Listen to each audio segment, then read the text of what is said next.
This story is titled, Bride Ghosted Me. 2 weeks before our wedding for a bachelor party, with her college ex and now she is mad, I called it off. Hey everyone, if you enjoy the content, please hit that subscribe button. It means the world and helps keep this journey going strong. Now let's start the video.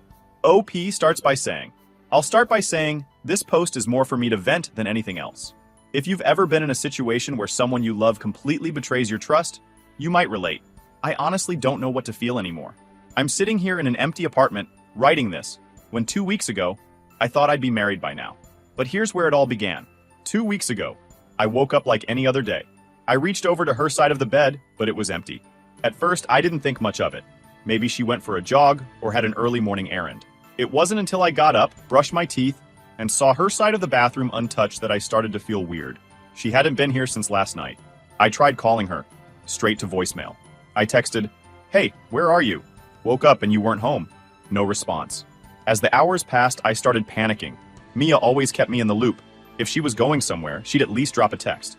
By the afternoon, her phone was still off, and I was already spiraling. My mind was racing. Was she okay? Had something happened to her? I called her family, thinking maybe she went there. Her mom didn't know where she was and sounded just as concerned. Her dad said, she didn't mention anything about leaving. That's when I really started to freak out. If her own parents didn't know where she was, this wasn't just a small miscommunication. Next, I reached out to her friends. No one answered.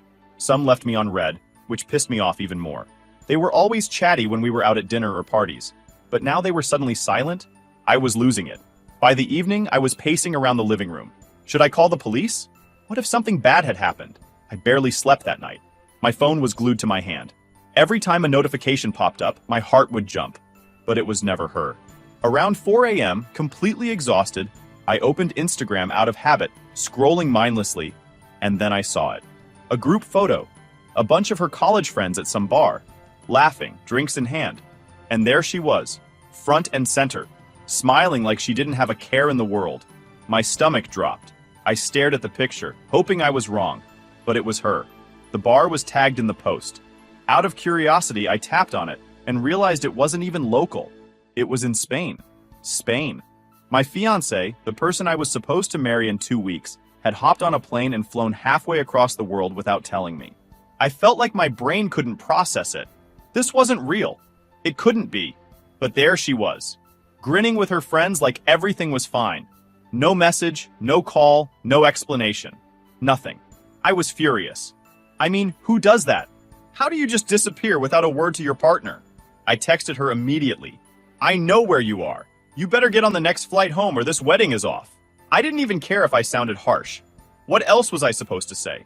I poured my heart into a follow-up message, telling her how disappointed I was. But did she respond? Of course not. Her phone was still off. I ended up staring at the ceiling for hours, replaying every moment of our relationship in my head, trying to figure out how we got here.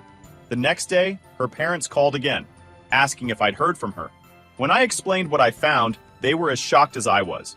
Spain? Her mom asked, sounding like she was about to cry. Her dad just muttered something about damn friends under his breath. They promised to try and reach her, but I wasn't holding my breath. At this point, I wasn't even sad anymore. I was just pissed.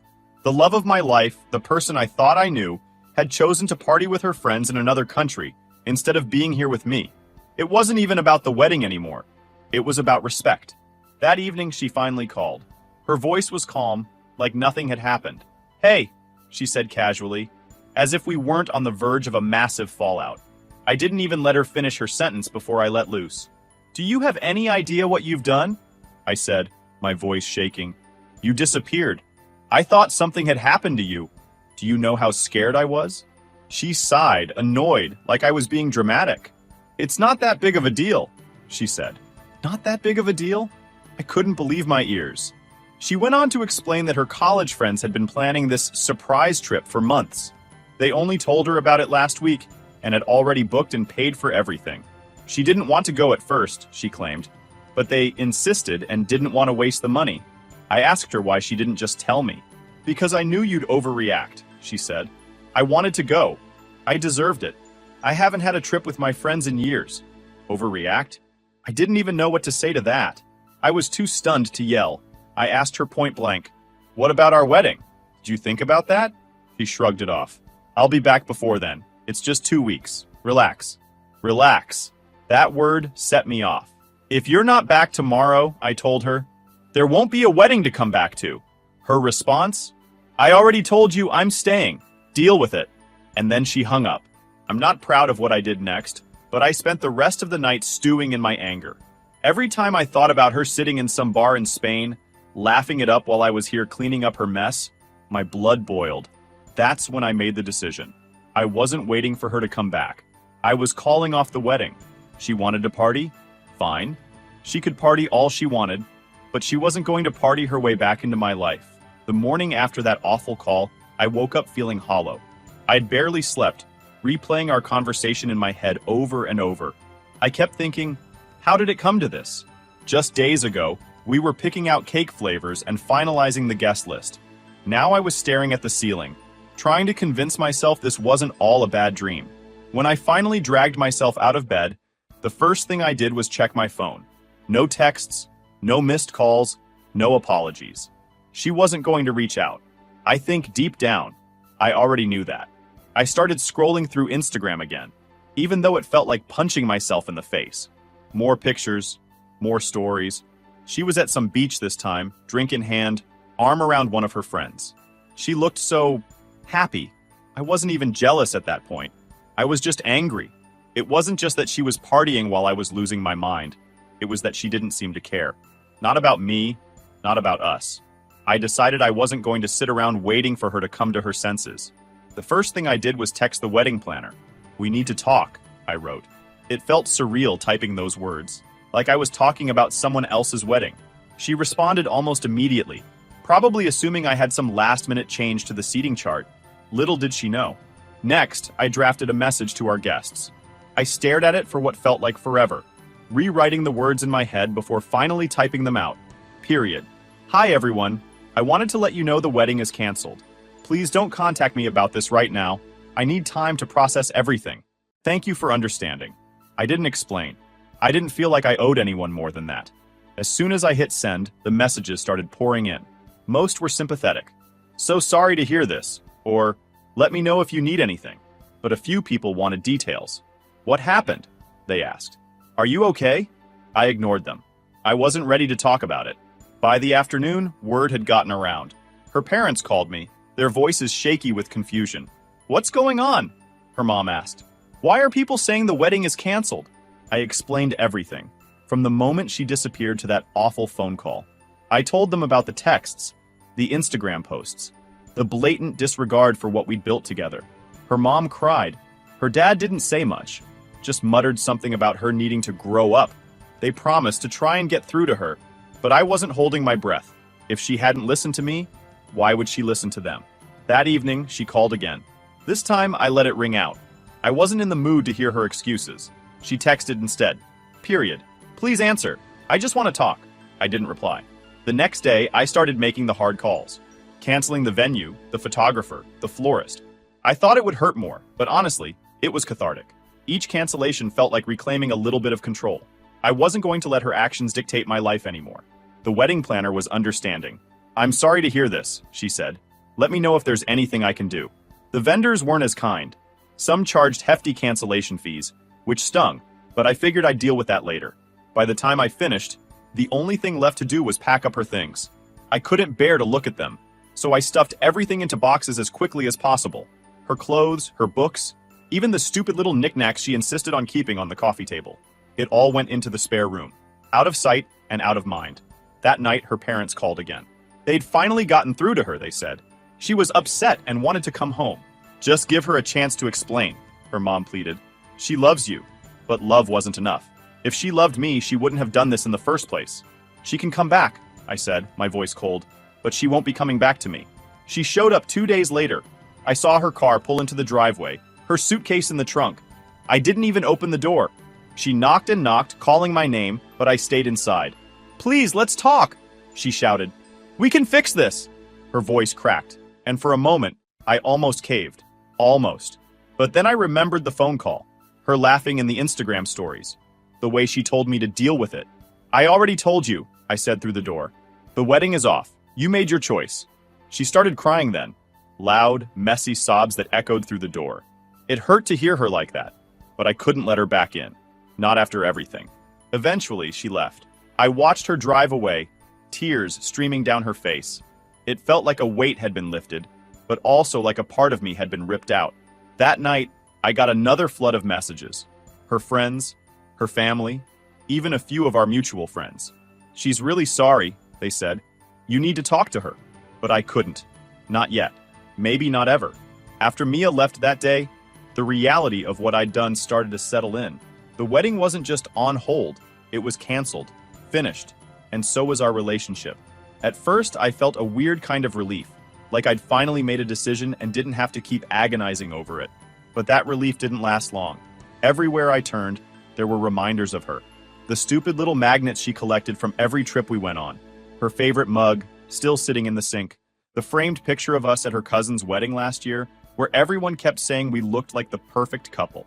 It was like the apartment was mocking me. I thought about boxing everything up and dropping it off at her parents' house. But even the thought of seeing her mom's face made my stomach churn. So I left it all in the spare room and closed the door. Out of sight, out of mind, right? The messages kept coming. Friends, family, random acquaintances. Everyone wanted to know what happened.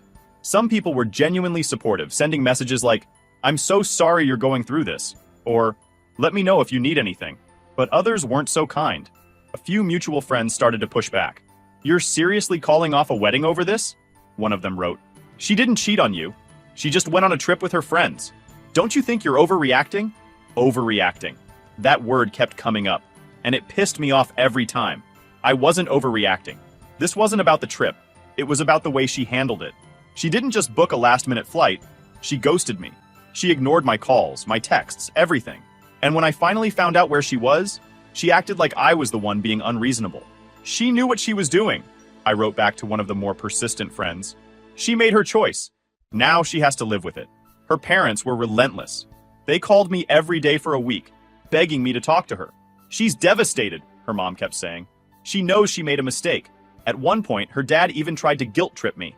"You've been together for 6 years," he said. "Are you really going to throw all that away over one bad decision?" That phrase stuck with me. One bad decision. Was it really just one bad decision, though? Or was it a sign of something deeper? I couldn't stop thinking about what she said on the phone, how she needed life experiences before settling down. It was like she was already regretting the life we were building together, and I couldn't unhear that. Iksak Suri.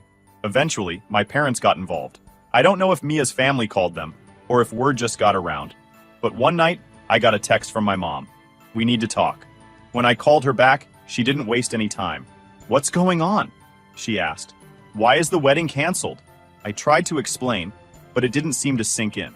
She kept interrupting, asking why I couldn't just forgive her and move on. "People make mistakes," she said. "You're not perfect either, you know." That stung. Of course I wasn't perfect. No one is. But this wasn't some minor argument about where to go for dinner or who forgot to do the dishes. This was my fiancé abandoning me 2 weeks before our wedding to party in another country. "It's not just the trip, Mom," I said. "It's the way she handled it. She didn't respect me. She didn't respect us." She sighed. "I just think you're making a big mistake." That was the end of the conversation. The tipping point came a few days later when Mia's friends emailed me. Not just a text or a DM, an actual email. I guess they figured I'd block them on everything else, so this was their last resort. The message started off with some half-baked apology. "We're sorry about how things turned out," they wrote. "We didn't mean for it to go this far." But as I kept reading, it became clear they weren't apologizing for what they did. They were trying to shift the blame onto me. "She was really looking forward to this trip," they wrote. "She's been so stressed about the wedding, and we thought it would help her relax. We didn't think you'd react like this." React like this. Like it was my fault for being upset that my fiancé disappeared without a word. The worst part?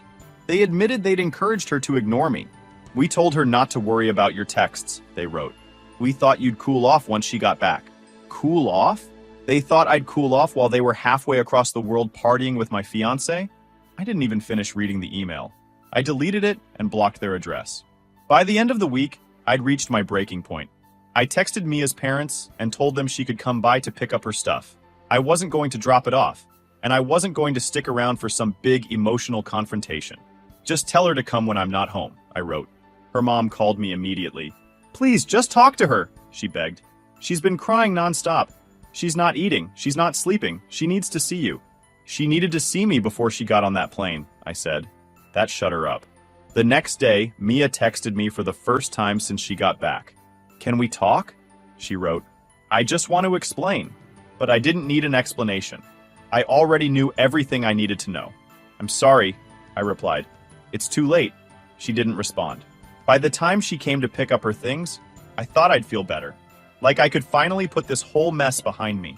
But as I watched her dad carry box after box out to the car, I felt this weird ache in my chest. This wasn't how things were supposed to end. We were supposed to be building a life together, planning our future, growing old, side by side. And now all of that was gone. When they were done, her dad came up to me and shook my hand. "I'm sorry it had to end like this," he said. "Me too," I replied. Mia didn't say anything. She just got in the car and drove away. Queen. That night, I sat in the empty apartment and stared at the boxes she'd left behind. Photos, letters, little souvenirs from our trips. I didn't have the heart to throw them away. Not yet. Instead, I shoved them into the closet and closed the door. The days following Mia picking up her things were quiet, but not in the peaceful way I'd hoped. The silence was suffocating, like the walls of the apartment were closing in. It was the first time in years I had no one to text, no one to call. I couldn't even check social media without being reminded of her. Her friends, who I'd already blocked, started trying other ways to get through to me. A couple of mutual friends who hadn't yet picked a side tried playing mediator. "Mia really regrets everything," they told me. "You should talk to her." Just one conversation. I told them the same thing I told everyone else. "It's over. Please stop bringing this up." But the pressure didn't stop. Some friends, ones I thought would have my back, started turning on me. "You're being selfish," one of them texted. "You've been with her for 6 years, and you're throwing it all away because of your ego." That word again. Ego. Like I was some kind of control freak who couldn't handle her having fun without me. It wasn't about that. It was about trust. About respect. I blocked that friend too. My parents, on the other hand, were relentless. Every time I talked to them, they brought Mia up. "You should give her a chance," my mom said for the third time in as many days. "She made a mistake, but she's young. You both are." "She's not too young to know how to communicate," I snapped. My dad chimed in. "Son, sometimes you have to look at the big picture. Are you really ready to let 6 years go because of one fight?" "It wasn't a fight," I said. "It was a choice. And she chose to leave." They didn't get it. They probably never would. The breaking point with my parents came a week later when I stopped by their house to pick up some of my old stuff. My mom cornered me in the kitchen and started her usual spiel. "She's been calling us," she said. "She's devastated. Don't you think you should at least hear her out?" "No, Mom," I said, trying to keep my voice calm. She pressed on. "She's a good girl. You know that. She just got caught up in the moment. It doesn't mean she doesn't love you." I lost it then. If she loved me, she wouldn't have done this. End of story. My mom looked like I'd slapped her. She didn't say anything after that, and when I left, I could tell things weren't going to be the same. In the middle of all this, Mia's college friends reached out again. This time, they texted me from a new number. "We just wanted to say sorry again for what happened," the message read. "We didn't mean for things to get this bad." I didn't even respond. They'd already made their position clear when they convinced Mia to ignore me and stay in Spain. Their apologies meant nothing now, but they kept texting. "She's miserable without you," one of them wrote. "She's willing to do anything to fix this. Please talk to her." I blocked the number. The thing is, I wanted to move on. I wanted to wake up one day and not feel like my life had just imploded. But every time I tried, someone else would drag me back into the mess. Mutual friends, her family, even people who barely knew us were weighing in like they had any right to tell me what to do. The only thing that helped was work. I started throwing myself into my job, taking every shift I could, staying late whenever possible. It was exhausting, but at least it kept my mind off things. I also started going to the gym. Not because I had some grand plan to glow up or win the breakup, but because I needed something, anything, to get me out of the house. At first, it was just a way to kill time, but eventually, it became a routine, a distraction. 2 weeks after Mia picked up her stuff, I got a text from her parents. "She'd like to talk to you," her dad wrote. "Just one conversation, for closure." Closure. That word made me laugh bitterly. She didn't care about closure when she left for Spain. She didn't care about it when she ignored my calls and told me to deal with it. Now she wanted closure? I didn't reply. A month later, I ran into her at a coffee shop. I hadn't seen her since the day she came to get her things, and it caught me off guard. She was sitting by the window, staring at her phone. She looked tired, older somehow. I froze. Part of me wanted to leave before she saw me, but before I could turn around, she looked up. Our eyes met, and for a moment, it felt like time stopped. She smiled faintly and waved. I hesitated, then walked over to her table. "Hi," she said softly. "Hi." We stood there awkwardly for a few seconds before she gestured to the chair across from her. "Do you want to sit?" I did. We didn't talk about the wedding, or the trip, or any of the things that had torn us apart. Instead, we made small talk. She told me about her new job. I told her about mine.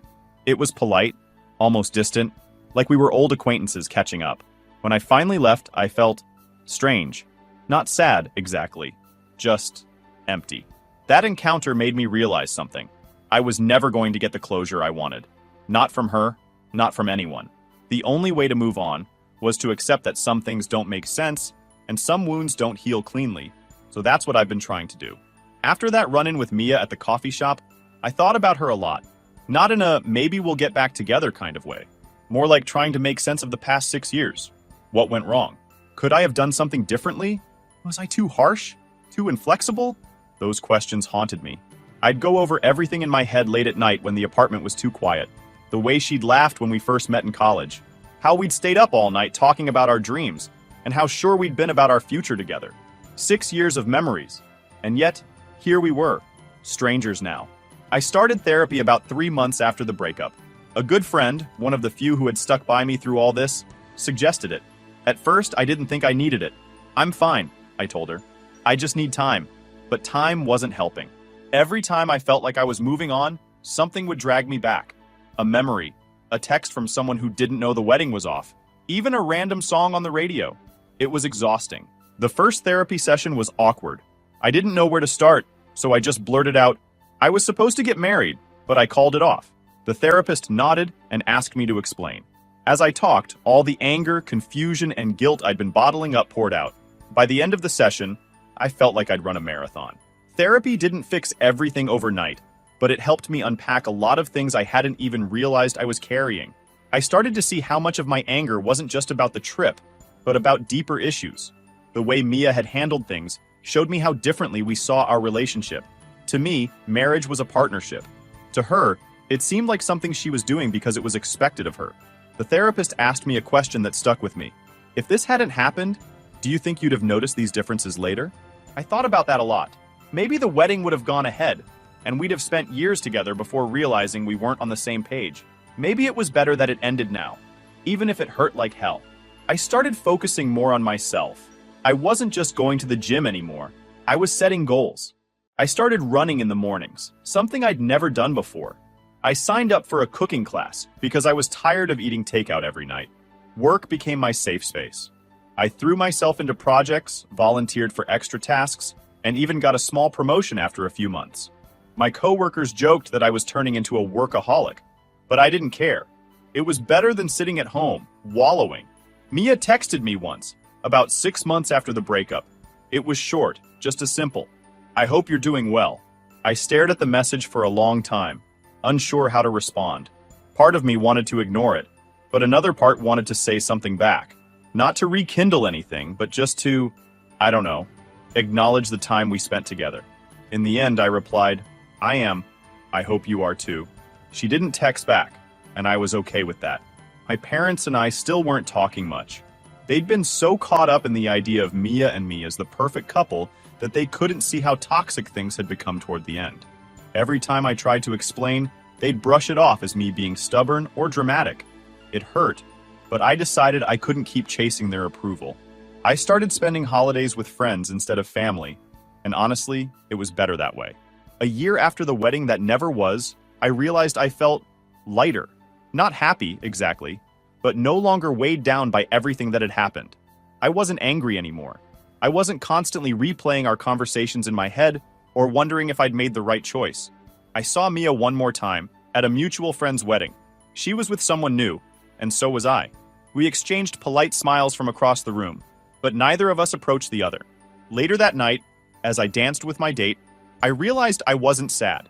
I wasn't jealous. I wasn't anything. It was over. Looking back now, I think canceling the wedding was the best decision I've ever made. It was painful and messy and absolutely gut-wrenching, but it forced me to confront things I might have ignored otherwise. I learned a lot about myself in the past year. I learned how to set boundaries and stand up for what I need in a relationship. I learned that it's okay to walk away from something, even if you've invested years into it, if it's no longer serving you. Most importantly, I learned that sometimes letting go is the only way to move forward. If you've made it this far, thanks for reading. I don't know where life will take me next, but for the first time in a long time, I'm excited to find out. Stay strong, and don't settle for less than you deserve.